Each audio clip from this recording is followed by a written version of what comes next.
Beberapa hari kemudian, Ryo mulai berlatih sihir es juga, agar dia bisa menggunakan sihir Icicle Lens impiannya.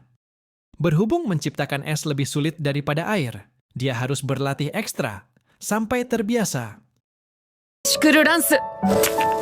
生成スピードも飛距離も難あり。このままでは実戦で使うのは無理ですね。やはり反復練習しかないか。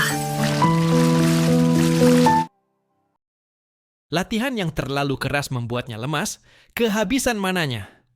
Tak terasa hari demi hari telah berlalu, nampak Ryo yang akhirnya berhasil menciptakan es secara instan merasa udah cukup. Ryo memutuskan untuk mulai berburu, bermodalkan tombak seadanya. Singkat waktu setelah mengeksplorasi beberapa lokasi di hutan, itu nampak dia yang mengambil sebuah batu kuarsa yang nantinya mau digunakannya untuk menciptakan api pas malam hari. Di tengah Ryo yang masih mencari tanaman obat di sini, dia dibuat amat sangat terkejut melihat seekor laser boar di belakangnya. Saking takutnya, kakinya seolah tak bisa digerakkan sama sekali. Beruntungnya aja, sesaat sebelum monster itu mengenainya, Ryo teringat sesuatu yang membuatnya bisa bergerak dan menghindarinya. Hindarinya.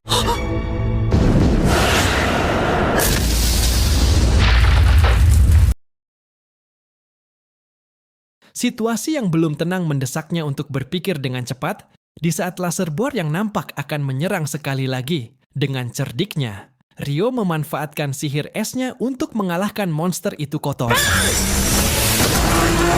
アイシクルランス16。勝った。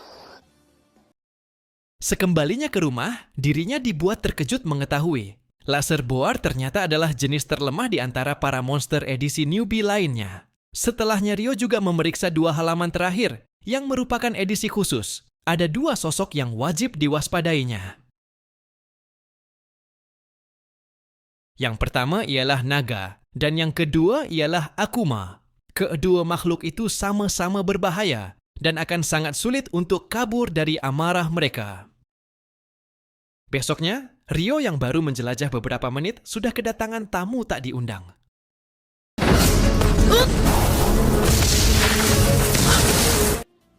Tidak seperti laser boar yang masih bisa dihadapi di darat, Assassin Hawk ini bisa terbang, bahkan menyerang dengan angin dari jauh.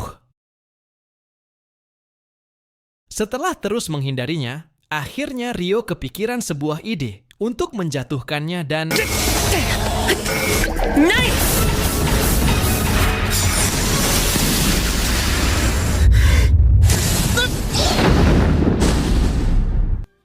Seperginya burung itu, Ryo amat sangat lega dibuatnya. Namun karena by one tadi juga dia jadi lupa arah pulang. Di tengah penyusuran jalan tak disengaja, Ryo sampai di tempat di mana terdapat sesosok dulahan bersama kudanya. Scene lalu menampilkan beberapa hari kemudian. Entah bagaimana Ryo berhasil kembali pasca bertemu sesosok dulahan. Bahkan ia mulai bisa menghadapi monster dengan tenang. Sihir esnya meningkat hingga kekuatan sihir airnya yang udah jauh lebih hebat dari sebelumnya. Di malam harinya, nampak Ryo yang kembali ke lokasi dulahan untuk beradu pedang. Dilihat dari situasi mereka, sepertinya dulahan itu bukanlah monster jahat sama sekali. Karena sejak pertemuan pertama, mereka hampir setiap hari Ryo datang untuk berlatih dengannya.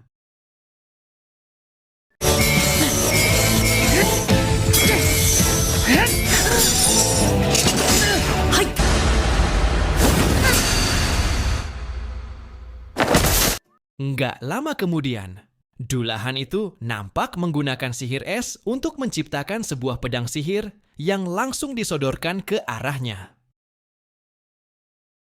Melihat hal itu, Ryo merasa si dulahan ini ingin dirinya bisa menguasai teknik tersebut.